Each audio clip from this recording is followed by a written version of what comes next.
पतझड़ आवत देख कर बन रोवे मन माही, जो ऊंची टेढ़ी पात थे अब पीले हो जाई। पात झड़नता यूं कहे सुन भई तरवर राय, अब के बिछड़े नहीं मिले न जाने कहाँ गिरांगे जाए। तरवर कहता पात से है सुनो पात एक बात, यहाँ की यह रीति है एक आवे एक जात। परमपिता परमात्मा सर्वश्रेष्ठ रचनहार कबीर भगवान, कबीर परमेश्वर, कबीर देव इस काल के जाल में फंसी हुई भोली आत्माओं को समझाना चाहते हैं कि तुम अपनी नालायकी के कारण इस काल के जाल में फंसे हुए हो। आप अपने परमपिता से दूर हो चुके हो, उस भगवान को आप पहचान नहीं पा रहे हो। उसके पहचानने योग्य आपको बनाने के लिए परमात्मा ने स्वयं ही यहाँ आना पड़ा। अपनी पहचान आप ही बताई, अपना परिचय स्वयं ही दिया। उन्होंने क्या बताया कि झूठे सुख को सुख कहे ये मान रहा मनमोद, ये सकल चबीना काल का भाई कुछ मुख में कुछ गोद। जैसा कि आपने गीता जी अध्याय नंबर 7 के श्लोक 12 में सुना कि वो काल भगवान कहता है कि इन तीनों गुणों के द्वारा रजगुण ब्रह्मा, सतगुण विष्णु, तमगुण शिव जी से जो कुछ भी हो रहा है, रजोगुण ब्रह्मा से उत्पत्ति, संतान उत्पत्ति, और भगवान विष्णु से, सतोगुण विष्णु से सतिथि यानी एक दूसरे में मोह ममता, और भगवान शंकर से संहार। इसका मुख्य कारण मैं ही हूं, अर्थात गीता ज्ञानदाता कह रहा है कि मेरे निमित्त ही, मेरे लिए ही सारा कुछ ये हो रहा है। क्योंकि काल भगवान को 1 लाख मानव शरीरधारी प्राणियों का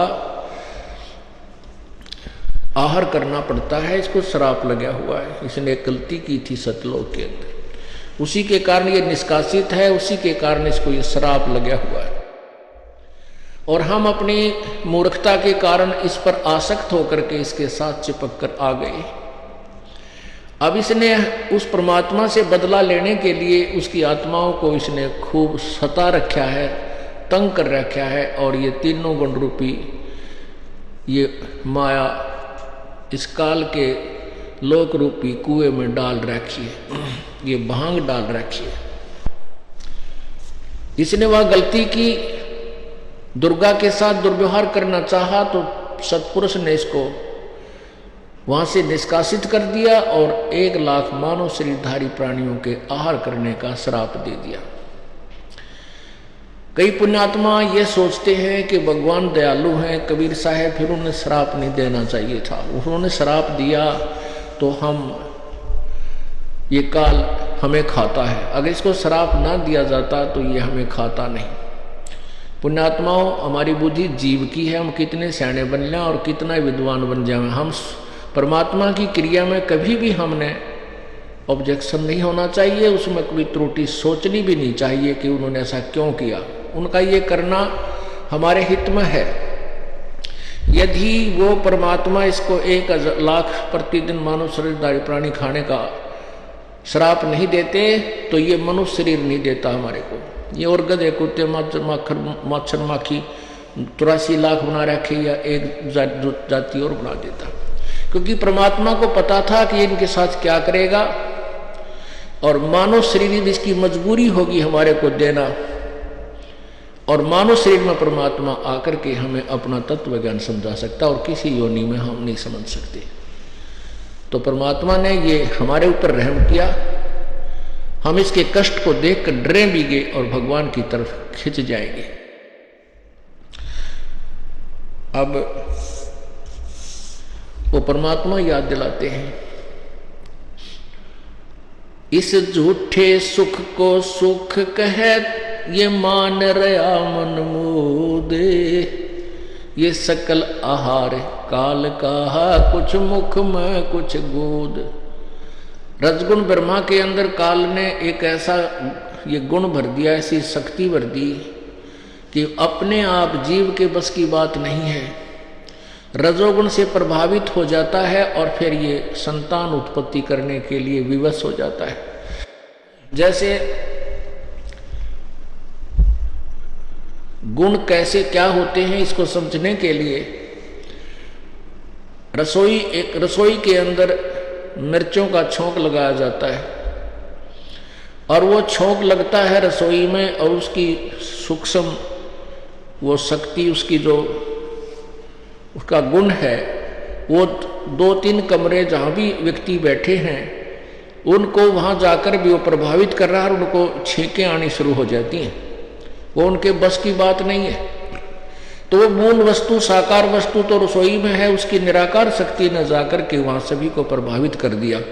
ठीक इसी प्रकार ये तीनों भगवान रजगुण ब्रह्मा, सदगुण विष्णु, तमगुण शिव जी अपने अपने लोक में रहते हैं और काल भगवान ने इनके अंदर ये गुण भर दिए, इनको ऐसा बना दिया। रजगुण ब्रह्मा को बना दिया, सतगुण विष्णु को और तमगुण शिव को। इनसे निकल रही ये गंध, निकल रही ये शक्ति हम सभी को प्रभावित रखती है। तो इसी प्रकार उनसे निकल रही वो रजोगुण की शक्ति से सभी प्राणी, मच्छर मक्खी से लेकर के सभी संतान उत्पत्ति करने के लिए विवश है। इतना जबरदस्त प्रेशर है। सभी काम यहाँ बाई फोर्स करवाया जा रहा है। और दूसरे जो सतोगुण में के अंदर शक्ति है कि हम एक दूसरे में ममता, मोह, माता पिता का मोह, बेटा बेटी में, संतान संपत्ति में जो मोह है, ये जीव के बस का नहीं से दूर हो सके। इतना जबरदस्त आकर्षण इसके बना हुआ है।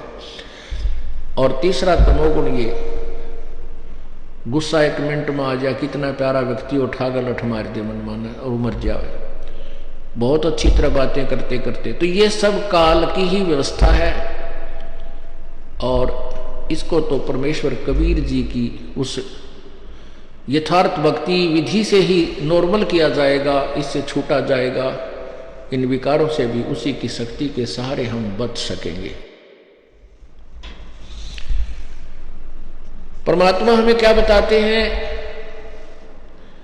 कि कोई जिसके संतान नहीं है वो तो यूं सोचा भगवान मुझे एक पुत्र हो जा, चाहे पुत्री ये हो जाओ, आखिर में ये भी कहने लग जाता है। जिसके पास संतान है, संपत्ति नहीं है, वो नो कहे भगवान एक मकान बन जावे किसी तरह, वो उसको उसी से सुख मानता है। जिसके पुत्र हैं उनसे पूछिए वो कितने सुखी हैं। परमात्मा हमें ये याद दिलाना चाहते हैं कि जैसे संतान होती है, पुत्र हो गया, पुत्र हो जाता है। राजाओं के पुत्र होते थे तो वो बैंड बाजे बजवाते थे, अपनी खुशी प्रकट करा करते, ढोल नगाड़े बजवा के। और गरीब आदमी का लड़का हो जाता था तो थाली बजाया करते, वो खुशी प्रकट करा करते कि आज थाली किसका बाजी, उनका लड़का हुआ है। और लड़की हो जाता है कुछ नहीं जिक्र करा करते। ऐसी धारणा बना रखी थी, ऐसी हमारे को ऐसा प्रेरित कर दिया गया था दंत कथाएं सुना सुना के कि पुत्र होना आवश्यक है, पुत्र नहीं होगा तो ये होगा वो होगा, उसकी मोक्ष नहीं होगा, इन्हों बंडा रखे थे। अब ये पुत्र मोक्ष करने लग रहे। जिंदा जी हम जेल में थे, एक वहाँ पर कैदी बंद था, केस चल रहा था उस पर। उसके विषय में बताया कि इसने अपने बाप का लठ मारा, बाप की हत्या कर दी। किस लिए कर दी कि वो पेंशन लेता था। उसके बाटे माँ आ गई और बड़े भाई के बाटे पिताजी आ गए। पिताजी की पेंशन थी, वो पेंशन ना दिया करता उनसे और वो जिसमें रहता था उसी को देता था। तो उसने उसका लठ मारा, वो बाप मार दिया। तो ये गति कर देंगे बेटे, और तो कुछ करना है को नहीं। जो भगवान से दूर हैं उनकी व्यवस्था है। तो पुण्यात्माओं, हमें यही भ्रमित किया हुआ था कि जिनका लड़का नहीं है तो उनका मोक्ष नहीं होगा, क्योंकि बेटा चाहिए श्राद्ध करना और वो उन पाखंडिया ने चाहिए पेट भरने बका बकूक है। अब जैसे श्री कृष्ण जी का विनाश हुआ, श्री कृष्ण जी की मृत्यु हुई, श्री कृष्ण जी का पूरा कुल विनाश हो गया। उनकी गति किसने की भाई? वह कोई भी ना था वहां पर था, उनका कोई वंशज ना बच्चा था, सारे मर गए थे।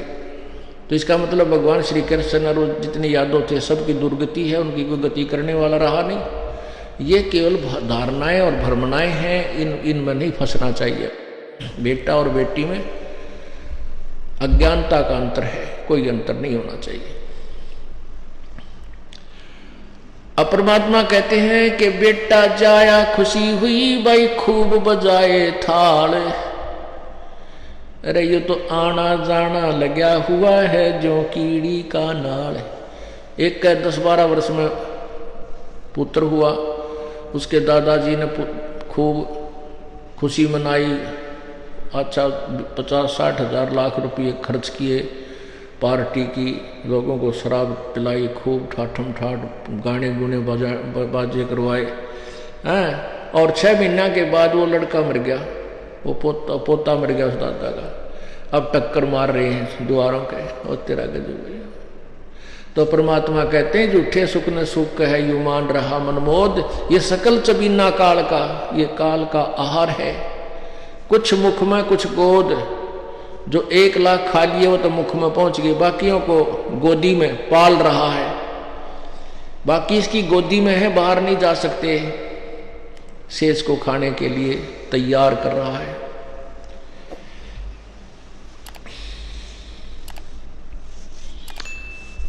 अब क्या बताते हैं?